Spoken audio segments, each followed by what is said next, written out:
ውዶችዬ የምወዳችሁ እንዴት አላችሁልን? በሌላ በቆንጆዬ ፊልም መተናል። ፊልሙን እንደምትወዱት እርግጠኛ ነኝ። ስለዚህ ላይክ እና ሰብስክራይብ ማድረግ እንዳይረሳ። ይበልጥኛል ለማበረታታት ደግሞ እንደተለመደው ቪዲዮዎቻችንን በቪፒኤን ብቻ ማየት ነው። ወደ ቪዲዮ ፊልማችን ሲጀምር ባልየው ልክ ቤት እንደመጣ ሚስቱን ሲደበድባት እናያለን። ታዲያ ከደበደባትና ከበቃው በኋላ ደግሞ ሁሉ ጊዜ ስጦታዎችን ያመጣላት ነበረ። ይህንን ነገር ተለማምደዋለች። በሌላ በኩል የሷ የልብ ጓደኛ ይዩንሱ ትባል ነበረ። የተለያዩ ጌጣጌጥ መሸጫ ቦታ ላይ ነበር የምትሰራው። አንድ ቀን ላይ ጥሩ ሱፍ የለበሰ ሰውዬ ይመጣል። በዚህም የሰዓት አይነቶችን እየጠየቃት ነበረ። እሷም ቆንጆ ከምትላቸው ሰዓት መካከል በጣም ውዱን ነበር ለሱ ያሳየችው። ከ90 በላይ ዳይመንድ ሰዓቱ ላይ ይገኙ ነበረ። በዚህም ሰውየው እሺልና ለመለካት ነበር እሷን የጠየቃት። እሷም ጓንታን አድርጋ ሰዓቱን እጁ ላይ ታደርግለታለች። ይህንንም ካየ በኋላ ግን ሌላ አይነቶችን እንደሚፈልግ ነበር የተናገረው። እሷም ዳይመንድ የሌለውን ሰዓት አውጥታ ታሳያለች። ከትንሽ ቆይታዎች በኋላ ስራ ስላበቃ ቁጭ ብላ ስራዋን እየሰራችና ወጪ ገቢ እየደመረች በነበረበት ሰዓት ከጓደኛዋ ጋር ያስተዋሉት ያ በጣም ቅንጡ የሆነው ከ90 በላይ ዳይመንድ ውስጡ ያለው ሰዓት እንደጠፋ ነበረ። ከዚህ ቀደም የለካው ሰውዬ ደግሞ ምንም ሳይገዛ ነበር የሄደው። ወዲያው እሷም ትደነግጣለች። ባለው ሲሲቲቪ ካሜራ አማካኝነት ማን እንደሰረቀ ለማየት እየሞከረች ነበረ። ያንኑ ሰውዬ ነበር ያየችው። በዚህም እጁ ላይ ደግሞ ያ ቅንጡ ሰዓት ነበረ። ታዲያ በዚህም ሰውየው በጣም ታዋቂ ሌባ እንደሆነ ነበር የደረሰችበት። ታዲያ በድርጅቱ አሰራር አማካኝነት ፖሊስ ከመጥራቷ በፊት ለዋና ለድርጅቱ ኃላፊ መናገር ነበረባት። እንዳጋጣሚ ሆኖ ደግሞ ያንን ሰውዬ ሰዓቱን እንዲገዛ የጋበዘው የድርጅቱ ኃላፊ ነበረ። በዚህም ሶቤክ የሚባለውን ገዢ ካፈላለገች በኋላ እሱ ወዳለበት ስፍራ ነበር ሄደችው። ስትሄድ ግን ልክ እንደ ሌባ እንኳን አልተደናገጠም ነበረ። በጣም የተረጋጋ ሰው ነበር። ታዲያ እሷም ቀጥታ የጠየቀችው ሰዓቱ የት እንደሆነ ነበረ። እሱም ሰዓቱ እሱ ጋር እንዳልሆነ ታዲያ በብድር እንደወሰደውና ያንን እንደ ስጦታ ለሌላ ሰው እንደሰጠ፣ ያ ሰውዬ ያንን ሰዓት ከወሰደው ብሩን እንደሚከፍል ካልሆነ ግን ሰዓቱ እንደሚመለስላት ነበር የነገራት። በንግግሩ ተናዳለች። ነገር ግን ቪአይፒ ደንበኛ ነው ተብሎ ማንነቱ ስለተነገራት ልታናድደው ስላልፈለገች ያ ስጦታ ተሰጥቶታል የተባለው ሰውዬ መልሱን እስኪመልስ ድረስ እዛ ሰው ቤት ድርጅት ውስጥ ለረጅም ሰዓት ቁጭ ብላ ነበረ። ያኔ ግን የሰጣት ትንሽዬ ወረቀት ነበረ። ታዲያ በቀጣይ ቀንም ስልክ ይደውልላታል። አንድ አድራሻ ከሰጣት በኋላ እዛ እንድትመጣ ነበር የነገራት። ማጆ የተባለውን ጌም ብቻውን እየተጫወተ ነበረ። በመቀጠልም ሰዓቱን አውጥቶ ነበር የሰጣት። እሷም ደስ ይላትና ወዲያው አውጥታ ዳይመንዶቹ እንዳሉ የምታረጋግጥበትን መሳሪያ በመጠቀም ትመረምረው ጀመረ። እንደተባለው ግን ሰዓቱ በጣም ቆንጆ ነበረ። ትንሽ መያዣው አካባቢ ግን ጨረፍታ ነበረው። እንዲያደርጋ ደግሞ መመለስ አትችልም ነበረ። ታዲያ ሙሉ ለሙሉ ሰዓቱን መቀየር ስለማይችል እንዲያደርግ የነገረችው እጀታውን ብቻ እንዲገዛ ነበረ። እጀታው ደግሞ አሊጌተር ከተባለው እንስሳ የሚሰራ ስለሆነ በአመታት ውስጥ 100 ጊዜ ብቻ የሚመረት በጣም ውስን የሆነ ቆዳ እንደሆነ እየተናገረች ነው። እሱም እዛው 5 ሚሊዮን ወን ነበር የሰጣት። በመቀጠልም ሲነግራት የነበረው ለምን እንደዚህ ታትራ እንደምትሰራ ነበረ። በመቀጠልም ሲጠይቃት የነበረው ለምን እንደዚህ ታታሪ ሆና እንደምትሰራ ነበረ። እሷም ምናልባት የስራ እድገት ከተሰጣት ብላ እንደሆነ እየተናገረች ነው።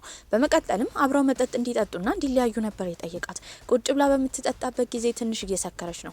እሱም ሲናገር የነበረው ውስጧ የሆነች እብድ ሴት እንዳለች እንደሚያስታውቅ ነበረ። ጠጥተው ከጨረሱ በኋላ ገንዘቧን ይዛ ትሄዳለች። በቀጣይ ቀን እንደተለመደው ወደ ስራዋ ገብታ ነበረ። ጓደኞቿም እንደ ትላንት ባደረገችው ስራ ተገርመውባት ነበረ።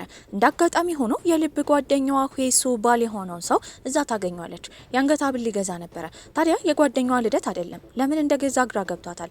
እዛ ያሉ ሻጮችም በተደጋጋሚ እየመጣ የተለያየ ጌጥ እንደሚገዛ ነበር የነገሯት። ለሆይሱ ልትደውልላት ስትል ግን ሌላ ደንበኛ ስልክ ስለደወለላት ወደ ቦታዋ መሄድ ነበረባት። እዛ በደረሰችበት ጊዜ አንዲት ሀብታም ሴትዮ መሬት ላይ ተደፍታ እያለቀሰች ነበረ። እሷንም ለማገዝ እየሞከረች ነው። ሴትዮዋን የደበደባት ባሏ ነበረ። ወዲያው ባልየው ሲመጣ ሴትዮዋ ከመሬት ተነስታ የሚያዛትን እንዳለ ታደርግ ጀመረ። ይህንን ያየችው እንሱም ምናልባት ሴትዮዋ ከለበሰችው ልብስ ጋር የሚያምሩ ጫማዎች እንዳሉ እየተናገረች ነበረ። እሱም በመኮሳተርና በመገላመጥ ከፈለገች ወደ ቤታቸው ያንን ጫማ መላክ እንደምትችል ነበር የነገራት። ሴትዮዋ ፊት ላይ ግን ከባድ ሀዘን ይታይ ነበረ። ከዛ ስራ ከወጣች በኋላ የሄደችው ወደምታዘወትርበት የቴኳንዶ ጂም ነበረ። ቴኳንዶ ላይ በጣም ጎበዝ ነበረች። ታዲያ እንደ ጠዋት የተፈጠረውን ክስተት በምታስታውስበት ጊዜ ያስታወሰችው እናቷን ነበረ። ለእናቷም ትደውልላታለች። ከትንሽ ቀናት በኋላ የእናቷ ልደት ስለደረሰ ስጦታ ይዛ ወደ ቤቷ ነበር የተመለሰችው። ታዲያ ወንድሟም ትንሽ ቆይቶ ከመጣ በኋላ ልክ እንደ ቤተሰብ አንድ ላይ ቁጭ ብለው እሷ እናቷ አባቷና ወንድሟ የእናትየው ልደት ያከብሩ ጀመረ። ሲታዩ ደስተኛ ቤተሰብ ይመስላሉ። ሌሊት ላይ ግን አባትየው እናትየውን እየቀጠቀጠ ነበረ ከእንቅልፏ የነቃቸው። አባትየው ከልጅነታቸው ጀምሮ እንደዚህ ያደርግ ነበረ። ጠዋት ከእንቅልፏ እንደተነሳችን በመኪና አባቷን ይዛ የሄደችው ወደ ፖሊስ ጣቢያ ነበረ። ሄዶ ጥፋቱን እንዲናዘዝ በቁጣ ትናገራለች።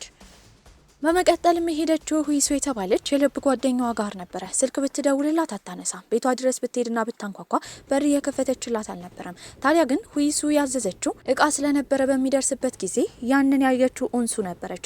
ልትገባ ስትል አልፈቀደችላትም። ስለ ጓደኛዋ የተጨነቀችው ኡንሱ የሄደችው ፖሊስ ጣቢያ ነበረ። ፖሊስ ጣቢያ ያሉ ፖሊሶች ግን ምንም አልመሰላቸውም ነበረ። ታዲያ የሰዓቱን መያዣ ኦዳ የገዛበትን ሪሲት ለመስጠት የሄደችው ሶቤክ ጋር ነበረ። ለሱም እያናገረችው ያለ እዛው ነበር ያደረችው። በቀጣይ ቀን ከመውጣቷ በፊት ልክ እንደ ጓደኛ ምግብ እንዲበሉ ነበር የጠየቃት። እየበላች እያለ ግን ዜና ላይ ሰማችሁ ማመን ያቅታታል።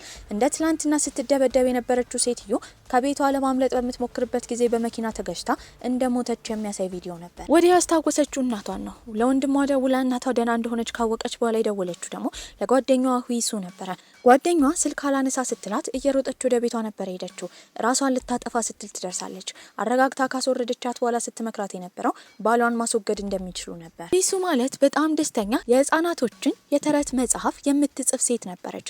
ታዲያ እንደ አጋጣሚ ሆኖ ባሏን ካገባች በኋላ ነበረ ደስታዋን ሁላ ያጣችው። ከጓደኛዋ ጋር ያን ቀን ባሏን እንደሚገሉ ቢስማሙም በቀጣይ ቀን ሀሳቧን ትቀይራለች። ለኡንሱን ከደወለች በኋላ ባሏን መግደል ስለማትችል ወደ ውጭ ሀገር ልትሄድ እንደሆነ ነበር የነገረቻት። ወደ ኤርፖርት ከመሄዷ በፊት እናቷ ያለችበት ሆስፒታል ሄዳ አዋርታት ሌላ ቦታ እንደምትወስዳት ተናግራ ነበረ። ልክ ኤርፖርት ትኬቷን ቆርጣ ልትሄድ ስትል ግን የተላከላት ቪዲዮ ነበረ። የላከላትን ባሏ ነው። እናቷን እየደበደበ መሬት ላይ ጥሎ የሚያሳይ ቪዲዮ ነበረ። ለእናቷ ስትል መመለስ ነበረባት። ቤትም ከገባች በኋላ መጀመሪያ ያደረገው ያሉ መጋረጃዎች እንዳለ መሸፈን ነበረ። በመቀጠልም ይደበድባታል። ደብድቦ ከጨረሰ በኋላ እንደተለመደው ስጦታ ነበር የሚሰጣት። ታዲያ ወዲያ ወደ አልጋም ትሄዳለች። ሰውነቷ እንዳለ ቆስሎ ነበረ። ታዲያ ባሏ ነጋዴ ቢሆንም ሁል ጊዜ 11 ሰዓት ተኩል በሚልበት ሰዓት የቀይ ስር ጁስ ሰጥታ አጠገቡ ማስቀመጥ ነበረባት። የትም ብትሄድ እንደሚያገኛት ሁሌ ይነግራታል። ልክ ባሏ ከቤት ሲወጣ ነበረ ህይወቷ ሁላ የሚስተካከለው። በባሏ ድብደባ የተነሳ በጣም ሰካራም ሆና መጠጥ ትጠጣ ነበረ። ታዲያ ብዙ ጊዜዋን የምታሳልፈው ደግሞ እቃ ማከማቻ ክፍል ውስጥ ነው። ያ የሰላም ስሜት ይሰጣት ነበረ። ያን ቀን ለረጅም ሰዓት ነበር የተኛችው። ከእንቅልፏ ስትነሳ ደግሞ 1 ሰዓት አልፎ ነበረ። በዚህም ለባሏ ምንም ምግብ አልሰራችም። በመንቀጥቀጥና በፍርሃት ውስጥ ሆና ምግብ ለማዘጋጀት እየሞከረች ነበረ። ታዲያ እሱም በሩን ያንኳኳ ጀመረ። በፍርሃት ውስጥ ሆና ትከፍታለች። ወደ ውስጥ ከገባ በኋላ ግን ዛሬ ብዙ ብር ስለነገደ ምንም ስላልመሰለው ካሜራ ብቻ ቤት ውስጥ ነበር የገጠመው። ከዚህ በኋላ በዛ ካሜራ እንደሚከታተላት ይነግራታል። ምግብ በልቶ ከጨረሰ በኋላ መጀመሪያ የሚያደርገው የእሷን ስልክ ማየት ነበረ። ስልኳ ውስጥ ምንም አጠራጣሪ ነገር ከሌለ በመቀጠል ደግሞ ስጦታ ይሰጣታል። ያን ቀን ምሽት የእሱ እናት ስልክ ስለደወለችና መገናኘት ስላለባቸው ለእሷ የሚሆን ልብስ ራሱ ሲመርጥ የነበረው እሱ ነው። ነገር ግን ምንም አይነት ልብስ ቢመርጥ እሱ የደበደባትን ቁስሏን ሊሸፍንላት የሚችል ረዘም ያለ ቀሚስ ሊያገኝ አልቻለም ነበር። በዚህም በጣም ረጅም የሚያስጠላ ልብስ ለብሳ ነበር እናትየውን ለማግኘት ዝግጅቱ ላይ የሄዱት። በጣም የሚገርመው ደግሞ የእሱ እናት የሴቶችን ጥቃት የምትቃወም ቀንደኛ ሴት ነበረች። ከብዙ ጊዜያቶች በፊት ለማምለጥ ሁይሱ ሞክራ ነበረ። ታዲያ ያላትን የሰውነት ጠባሳ እንዳለ ካስመረመረች በኋላ ከዶክተሮች የተለያዩ ማስረጃዎችን በመሰብሰብ ፖሊስ ጣቢያ ለመስጠት ነበር የሄደችው። እንደ አጋጣሚ ሆኖ የሁይሱ ባል እህትየው የምትሰራው ፖሊስ ስለሆነች እዛ ምርመራ ክፍል ነበረ። እንደ ድንገት ይገናኛሉ። የባሏን እህት ያየችው ሁይሱን በመደናገጥ ሁሉን ነገር ትታ ልትሄድ ስትል ከወረቀቶች መሀል አንድ ወረቀት ጥላ ነበረ። እህትየውም ያንን አንብበዋለች። ለማን እንደሆነ ስትጠይቃት ለጓደኛዋ እንደሆነ ነበር የተናገረችው። ታዲያ እናትየው የምትናገረውን ነገር ከሰማች በኋላ የውስጧን ታሪክ ብትናገር ደስታዋ ነበረ። ነገር ግን እናትየው ራሱ እሷ ላይ ቁስል ብታይባት ወድቋ እንደሆነ ነበር የምታስበው። ታዲያ የባልየው እህትም እዛ መታ ነበረ። ሂዮንዲ ልክ እንደመጣች ሁይሱን የጠየቀቻት የጓደኛዋ ኬዝ እንዴት እንደሆነ ነበረ። በዛ መሀል በባሌ ፊት እዋረዳለሁ ብላ በጣም ፈርታ ነበረ። ባልየውም ወደ ቤት ከወሰደ በኋላ ስለተፈጠረው ነገር ይጠይቃታል። እንደምንም ብላ ማዋሸት ችላ ነበረ። ታዲያ መጠጣት እንዳለባት ይነግራታል። እሷ ግን መጠጣት እንደማትፈልግና ሱፐርማርኬት ሄዳ ቀይ ስር እንደምትገዛ ነበር የነገረችው። ሄዶ ፍሪጁን በሚከፍትበት ጊዜ ግን በጣም ብዙ ቀይ ስር ነበረ። እየዋሸችው እንደሆነ ተረድቷል። በዚህም ባልየው እንደተለመደው ይደበድባት ጀመረ። ፊቷ ቆሳስሎ ምግብ ወደ መስራት ነበር ሄደችው። በተደጋጋሚ ጓደኛዋ ኡንሱ እየደወለችላት ነበረ። ስልኩንም አታነሳ። ያኔ ዴሊቨሪ ስላዘዘች እቃ ደርሶ ነበረ። ታዲያ እሱን እቃ ልትቀበል ሁይሱ በምትወጣበት ጊዜ ኡንሱን ታያታለች። ከሷ ጋር ካወራች በእርግጠኝነት ባልየው ሊጎዳቸው እንደሚችል አስባ ነበረ። እቃውንም ወስዳ ቶሎ ወደ ውስጥ ብትገባም ዩንሱ ግን የቤቱን ፓስዋርድ ስለምታውቀው እሱን ቁጥር በመንካት ወደ ውስጥ ትገባለች። ባልየው እንዳይሰማቸው ሁልጊዜ ራሷን ወደምትደብቅበት እቃ ማከማቻ ክፍል ነበር የወሰደቻት። ታዲያ ጓደኛዋ ላይም ቁስሏን ካየች በኋላ ወደ ሆስፒታል መሄድ እንዳለባቸው ትነግራታለች። እሷ ግን እንደማትችል፣ ሳሎን ቤት ውስጥ ደግሞ ካሜራ እንዳለ፣ ከዛ ባሻገር ደግሞ እንደወደቀች ነበር ስትናገር የነበረው። ኦንሱም ድርቅ ብላ ሆስፒታል መሄድ እንዳለባቸው ወይ ባልየው ማናገር እንዳለባት ትናገራለች። ነገር ግን ሁይሱ ስትናገር የነበረው ባልየው እሷ እንዳለች ካወቀ ዛሬ በጣም ሊደበድባት ስለሚችል ዝም ብላ እንድትወጣና ሌላ ቀን እንደሚያወሩበት ትነግራታለች። ባልየውን በቀጣይ ቀን ይዟት የሄደው የስዕል ኤግዚቢሽን ነበረ። እሱ ከስዕል ኤግዚቢሽኑ ባለቤት ጋር የስራ ግንኙነት መፍጠር ፈልጎ ነበረ። ከዚህ ቀደም ደግሞ ሁይሱ በጣም ጎበዝ ስለሆነች ስዕል ላይ ሰውየውን በሚስቱ እውቀት ለማማለል ነበር ያሰበው። እዛ በነበረችበት ጊዜ ሁሉም ሰው ደስተኛ ለመሆን ይሞክራል። እሷ ግን የውስጧን በውስጧ ይዛ ነበረ። በጣም ስለሰለቻትን መጠጥ በመጠጥ ላይ ትጠጣ ጀመረ። በዚህ የተነሳ መሬት ላይ ሁላ ወድቃ ነበረ። ባልየውም ይሄን ባየበት ሰዓት ሚስቱ ስላሳፈረችው በጣም ይናደድ ጀመር። ታዲያ ወደ ቤትም ወስዶ ይደበድባት ጀመረ። ከዚህ በኋላ ያሉ ሳምንታት እንዳለ በጣም ከባድ እንደሚሆኑ እርግጠኛ የሆነችው ሁይሱ ራሷን ልታጠፋ ወደ ባልኮኒው ነበር የሄደችው። ያኔ የነበረ ኦንሱ የደረሰችላት። እሷን በባሏ እጅ ከምትሞት ራሷን ማጥፋት እንደምትፈልግ እየተናገረች ነበረ። ታዲያ ባልየው እሷን የሚደበድባት ሁል ጊዜ ክስረት ሲያጋጥመው ነበረ።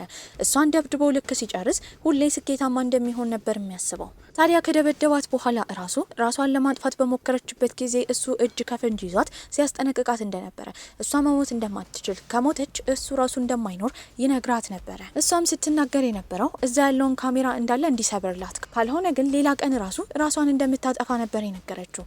እሱም እሺ ብሎ ካሜራውን ይሰባብረዋል። በዚህም በቀጣይ ቀን ለጓደኛዋ መልእክት የላከችላት ራሷ ባሏን የምትገልበት መንገድ እንደምትፈልግና እሷን ልታካትታት እንደማትፈልግ ትናገራለች።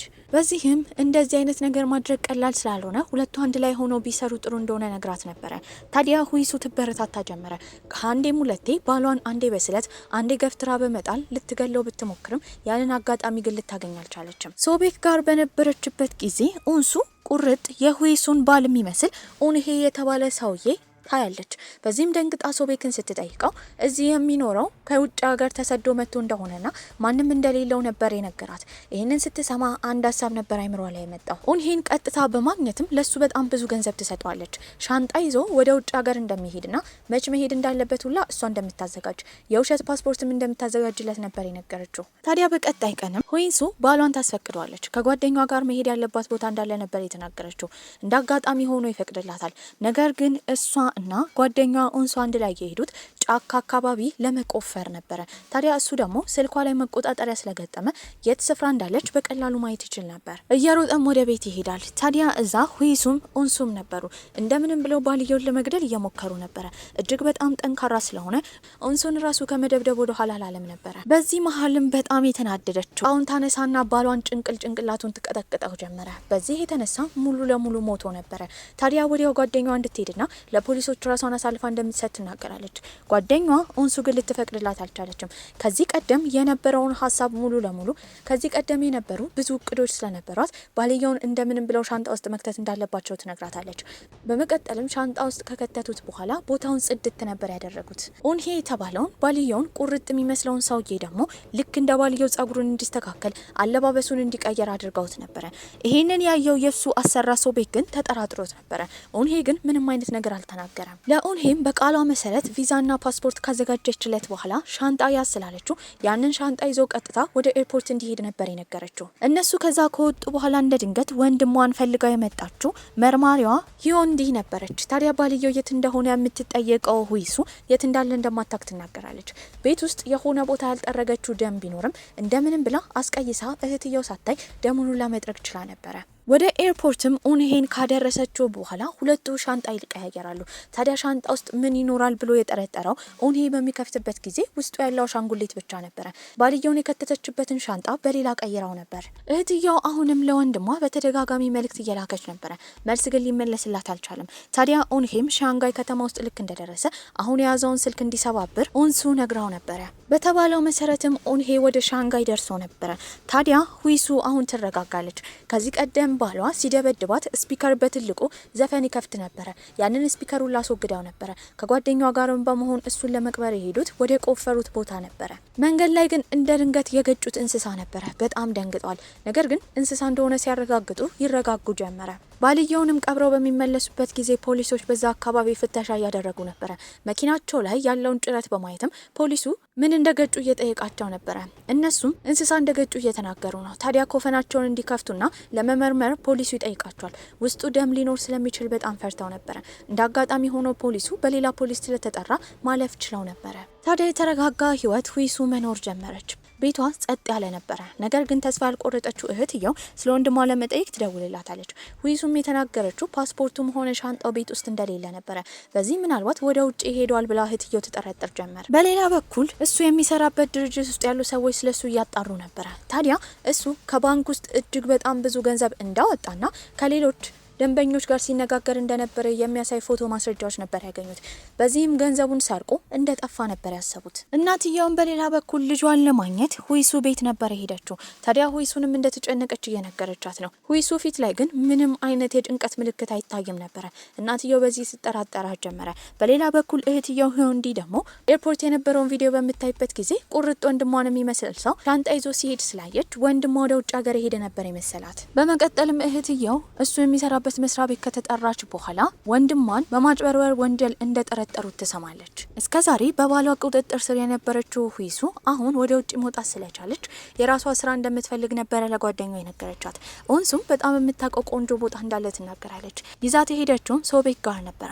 ሶቤክም እንዳያት እጇ ራሱ የሚለሰልሱ በጣም የምታዛዝን ሴት ስለነበረች ለስራው በቂ እንደማትሆን ይናገራል። ነገር ግን ሁይሱ እንደዚህ አይነት ስራዎችን ለመስራት ፈልጋ ነበረ። በወንዶች ተግባር በጣም የምትናደደው ሁይሱ ከዚህ ቀደም ሚስቱ በመኪና አደጋ ሞታለች ተብሎ የተጠረጠረውን ሰውዬ ራሷን አጠፋች ተብሎ ቢነገርም በባሏ አማካኝነት እንደሆነ የምታውቀው ሁይሱ ለፖሊሶች ለመክሰስ ብትሞክርም ከአሰሪዎቿ የተለያዩ ቁጣና ስድቦችን አስተናግዳ ነበረ።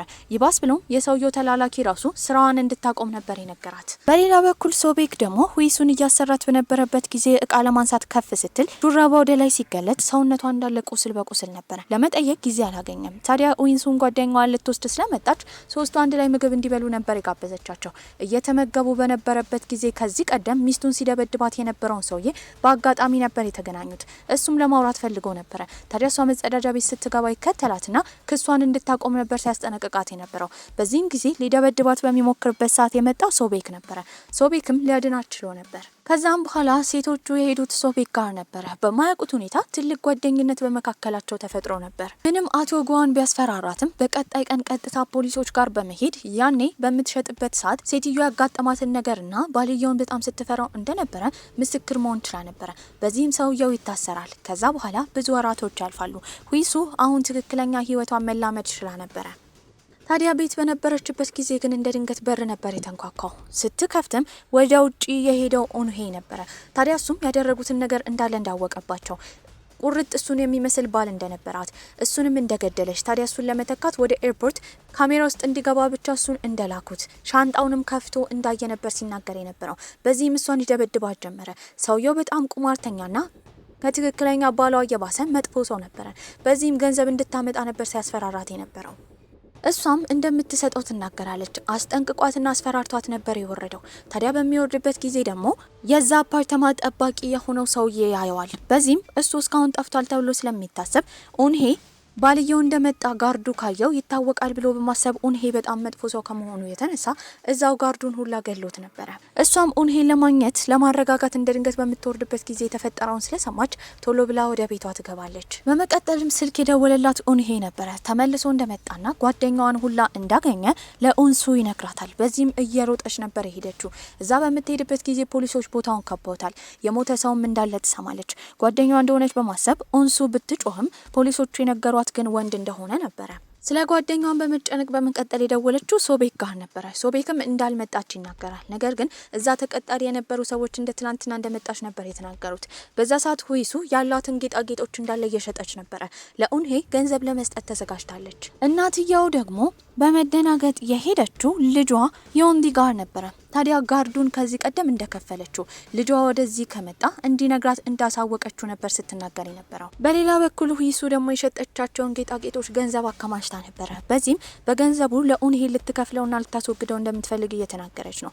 ታዲያ ኦንሱም ምናልባት ገንዘቡን ከጠየቀ በኋላ ጭማሪ መጠየቁ ስለማይቀር ደውለው እንዲያናገሩት ነበር ስትነግራት የነበረው። እሷ ግን እንዳትደውል እንደ ትናንትና ጋርዱን ሲገል እንዳየችውና ከባሏ የባሰ በጣም መጥፎ ሰው እንደሆነ ትናገራለች። በሌላ በኩል እህትየው ደግሞ ሰውየው የተገደለበትን ምክንያት ለማወቅ እዛ አካባቢ ያሉ ካሜራዎችን ለማጣራት ሄዳ ነበር። በሌላ በኩል ሁለቱ ሴቶች ደግሞ ቁጭ ብለው ግራ ተጋብተው ነበረ። ታዲያ ባልየውን እንደገደሉ ኡንሄ ቢያውቅባቸውም ምንም አይነት ማስረጃ እንደሌለ ታዲያ የባልየውን ስልክ ይዞ ወደ ውጭ ሀገር ከሄደ በኋላ ስልኩን ሰባብሮ እንዲጥለው ኡንሄ ብትነግረውም እንደዛ አላደረገም። እዛ ስልክ ላይ የነበረው ቪዲዮ ዊሱን ባሏ ሲደበድባት ብቻ የሚያሳይ ቪዲዮ ነበረ። ታዲያ በዚህም ምን ማድረግ እንዳለባቸው ግራ ገብቷቸዋል። ወደዚህ አፓርተማ ደግሞ ሰው ስለገደለ መልሶ እንደማይመጣ እርግጠኛ ነበሩ። ታዲያ በሌላ በኩል ሆንዲም ከስራ ባልደረባዋ ጋር ሆና በአቅራቢያ የነበረውን ካሜራ እየተመለከቱ ነበረ። በዚህም ያየችው ከጋርዱ ጋር ሲራመድ ወንድሟን ነበረ። እሷ ወንድሟ እንደሆነ ስለምታቅም በጣም ከመደናገጧ የተነሳ ወንድሟ በዚህ ግድያ እንዳይከሰስ ለማድረግ የስራ ባልደረባዋ ስልክ በሚያወራበት ጊዜ ያንን ቪዲዮ መደለት ችላ ነበር። ኡንሄም በመቀጠል ኦንሱን ለማግኘት ወደምትሰራበት ቦታ ነበረ ሄደው። ታዲያ እሷም ኮሪያን ጥሎ እንዲወጣ ነበር ስታስጠነቅቀው የነበረው።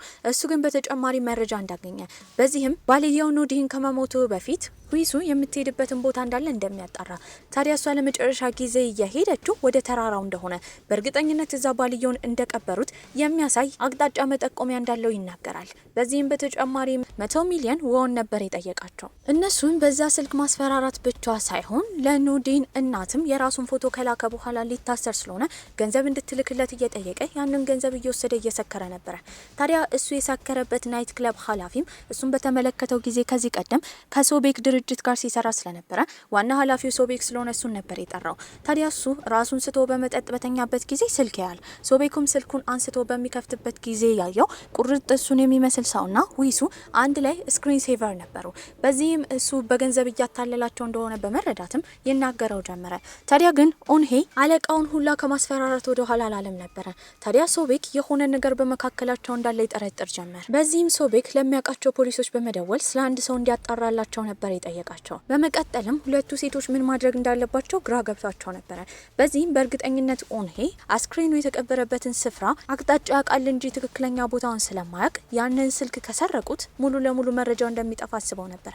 በዚህም ለኡንሄ ገንዘብ እንደምትሰጠው የተናገረችው ኦንሱ ነበረች። ታዲያ ግን እሱ አድራሻ ይታወቅበታል ብሎ ስላሰበ የቀጠረችው ቦታ መምጣት አልፈለገም። ባሏ እቃ የሚያስቀምጥበትን የይለፍ ቁጥር እንደምንም ብላ ከከፈተች በኋላ ዊሱ ደግሞ ውስጡ የተለያዩ ገንዘቦችና ወርቆች ነበር ያገኘችው። እሱን እንዲከታተሉ ከቀጠረቻቸው ሰዎች ደግሞ ኡንሱ የሰማችው ወደ ተራራው ኡንሄ እንደሄደ ነበረ። በዚህም በእርግጠኝነት አስክሬኑን ለመፈለግ እንደሆነ ገብቷት ነበር። ታዲያ እንደተባለውም ቦታውን ከፈለገ በኋላ አቅጣጫውን አግኝቶ ቪዲዮ ቀርጾ የነገራት ለኡንሱ ነበረ። በቀጣይ ቀን ሲመለስ ደግሞ መቆፈሪያ ይዞ እንደሚመጣና ምን እንደተቀበረ እንደሚያረጋግጥ ይነግራታል። በሌላ በኩል የምትኖርበትን አፓርተማ ሁላ ሸጣ ለኡንሄ ገንዘቡን ለመክፈል ያሰበችው ኡንሱ ደላላ ቦታ በምትገባበት ጊዜ በዛ ቦታ ስታልፍ የነበረችው የወንድምየው እህት ዮንዲ ነበር ያየቻት።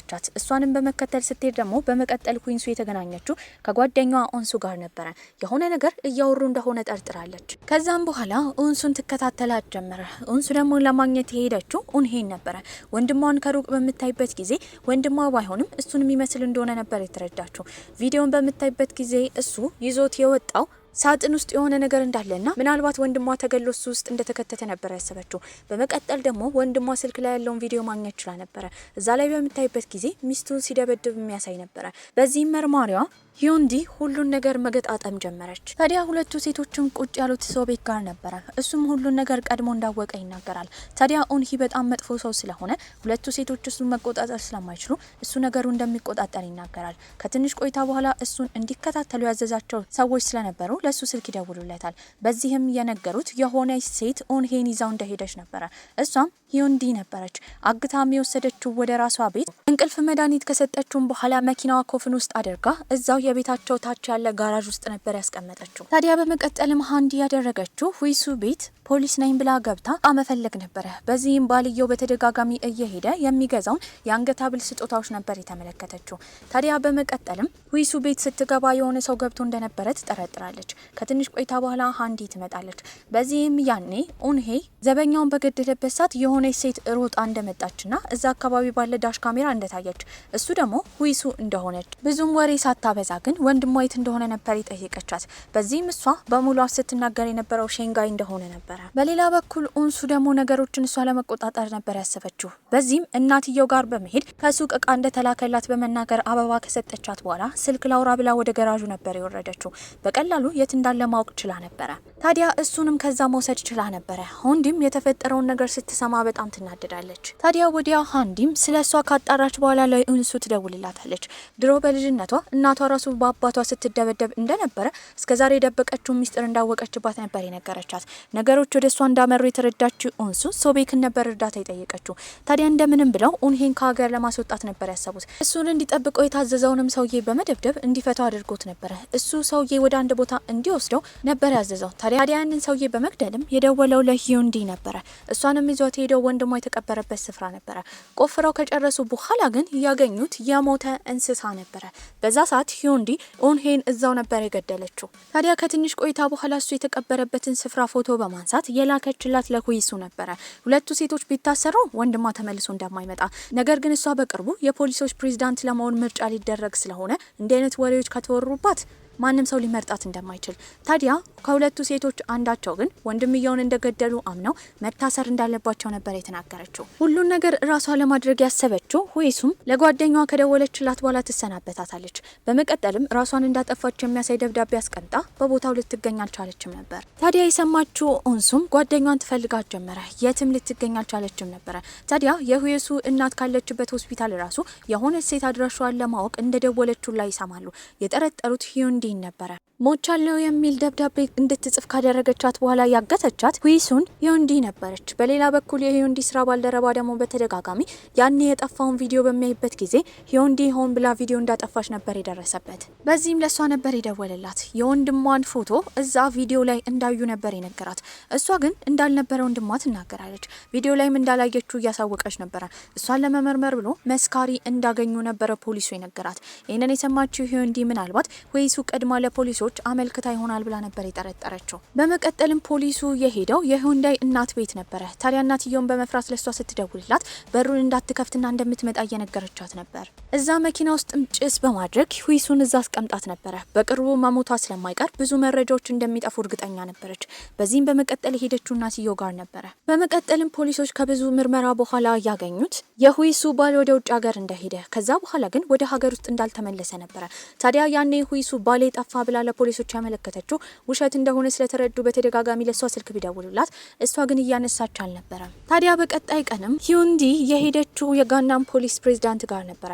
እሱም በክብር ነበረ ሲያወራት የነበረው። በዛ ሰዓትም ስራዋን ስለጨረሰች ቀጥታ ሄደችው። በዚህ ሰዓት ሁይሱ ትሞታለች ብላ በማሰብ መኪናውን ለማየት ነበረ። ስትሄድ ግን ሁይሱን እዛ ልታገኛት አልቻለችም። እንደ ትላንትና እነ ሶቤክ በሚፈልጓት ጊዜ መኪናውን አግኝተው ከጭስ ውስጥ ሊያወጧት ችለው ነበረ። ታዲያ ወደ ሆስፒታልም ወስደው አሳክመዋት ነበረ። ይህንን ያወቀችው ሃንዳ ሄዳ ወደ አቅራቢያ ወዳለ ሆስፒታል በመጠየቅ ስሟንም ስትጠይቅ እዚህ እንደሌለችና እንደተዘዋወረች ነበር የነገሯት። ፖሊስነቷን በመጠቀምም ወዴት እንደተዘዋወረች መጠየቅ ችላ ነበር። እሷን እያፈላለገቻት እንደሆነ ያወቀችው ኡንሱም ሃንዲን ካገኘቻት በኋላ ከጓደኛዋ እንድትርቅ ካልሆነ ግን ድጋሚ የፖሊስ አርማ የሚያሳይ ልብስ እንዳትለብስ እንደምታደርጋት ነበር ያስጠነቀቀች። በሌላ በኩል ደግሞ ሁይሱ ራሷን ከሳተችበት ትነቃለች። ታዲያ ወዲያው ስልኳንም በምታይበት ጊዜ ፖሊሶች የውሸት ባሌ ጠፋ ብላ እንዳመለከተች እንዳወቁና ከሂዩንዲ ደግሞ የተለያዩ ማስፈራሪያ መልእክቶችን ነበር ያየችው። በመቀጠልም ጓደኛዋ ስትመጣ ለረጅም ጊዜ ከሞት የተነሳችና ልክ እንደ ሰው ህይወት ኖሯት እየኖረች እንደሆነ ያህል እንደተሰማት ሁይሱ እየተናገረች ነበረ። ኡንሱም ከቀናት በኋላ ከሰዎች ጉቦ ተቀብለሻል ተብላ ወደ ፖሊስ ጣቢያ ነበር ሄደችው። የምትመረምራት ደግሞ ሂዩንዲ ነበረ። የውሸት እንደከሰሰች ታውቃለች። በዚህም ስለ ቤተሰቦቿ እየጠየቀች ልታናዝዛት እየሞከረች ነበረ። ከባድ ሁኔታ ውስጥ የነበረችው ግን ሃንዲ ነበረች። ወዲያ ከፖሊሶች ዋና ነበር ስልክ የተደወለላት። አጭበርባሪ ወንድሟ ወደ ውጭ ሀገር በሚሄድበት ጊዜ እሱ ያጭበረበረውን ገንዘብ ለመሸፈን እየሞከርሽ ነው ተብላ ሂዩንዲ እዛ ፖሊሶች በቁጥጥር ስር እንደሚያውሏት እየነገሯት ነበረ። እንደ እብድ ያደርጋት ጀመረ። ታዲያ በተጠረጠረችበት ወንጀልም በዋስ እንድትወጣ ሶቤክ ነበር ያደረገው። ሃንዲም በመናደድ የሄደችው ወደ ቤቷ ነበረ። ታዲያ እስካሁን ያገተችው ኡንሄንም ለማየት በምትሄድበት ጊዜ እንደሞተ ነበር ያረጋገጠችው። ከአንድ ሰዓት በፊት እናትየው ቤት ውስጥ ሆና ከማከማጃ ክፍል ውስጥ በተደጋጋሚ ድምጽ እየሰማች ነበር። በምትወርድበት ጊዜ ቁርጥ ልጇን ይመስላል። ደስ ብሏት ሳለ ግን አወራሩ አኳኋኑ ልክ እንደ ልጇ አልነበረም። ይባስ ብሎም ልጇ እንደሞተ እሱ እንደገደለው እንደ እብድ እያወራ ትሰማለች። ያኔ እናትየው በመደናገጥ ጭንቅላቱን መታ ነበር የገደለችው። እናቷ ከባድ ሁኔታ ውስጥ እንደሆነች የተረዳችው ሁንዲም ከጮኸችባት በኋላ የሱን አስክሬን በጨርቅ ጠቅልለው ኮፈን ውስጥ ነበር የከተቱት። ታዲያ እነሱን እንዲከታተሉም ሶቤክ ሰው አዘው ስለነበረ ከቤት እየወጡ እንደሆነ በሰማ ጊዜ እነሱን ሊከታተላቸው ሲል አብራው የነበረችው ኦንሱ ነገሩን መጨረስ እንዳለባት ነበር የተናገረችው። ከሰዎቹም የተረዳው ኦንሄ እንደሞተ ነበረ። በዚህም ይፈቅድላታል። ታዲያና ሀንዲም አስክሬኑን ኮፈን ውስጥ ከተው በመኪና እየሄዱ ነበረ። በመቀጠልም የሶቤክ ሰዎች እየተከታተላቸው ነበረ። በተጨማሪ ደግሞ ኦንሱን በፍጥነት ትነዳ ጀመረ። በደረሰችበት ጊዜ የሷን መኪና በራሷ መኪና ነበር የገጨችው። ያኔ ኮፈኑ ይከፈት ጀመረ። ውስጡ አስክሬን እንዳለ በአቅራቢያ ያሉ ሰዎች እንዳለ ቪዲዮ እየቀረጹ እየተናገሩ ነበረ። ሀንዴና እናቷም እዛው እጅ ከፍንጅ ተይዘው ነበር። በመቀጠልም ሁይሱ ቀጥታ ፖሊስ ጣቢያ በመሄድ ባሏን እሷ እንደገደለች፣ ታዲያ የባሏ እህት ሀንዴ ደግሞ እሷን ልትገላት እንደነበረ ነበር የተናገረችው። በዚህም ዳሽ ካሜራ ላይ ቪዲዮ ስለተገኘ እንደ ማስረጃ ሀንዴ ተይዞባት ነበር። ታዲያ ግን ሁይሱ ብቻ እንድትታሰር አልፈቀደችም ነበረ። ኦንሱም ትናዘዛለች። በዚህም ጥቃት ስለደረሰባት ጓደኛዋ ተባብረው ባልየውን ቢገሉም ከህግ ማምለጥ አልቻሉምና ይታሰራሉ። ከረጅም ዓመት በኋላ መውጣት ችለው ነበረ። ታዲያ ሌላ ሀገር እንደ አዲስ እንዲጀምሩ ሲጠብቃቸው የነበረው ሶቤክ ነበረ። ሶስቱ ከየት እንደመጣ በማይታወቅ ልክ ጓደኝነት ተሳስረው ነበረ። አሁን ሁሉም ደስተኛ ናቸው። በዚህ አስተላለቅም ፊልማችን እዚህ ላይ አብቅቷል። ደህና ቆዩልኝ።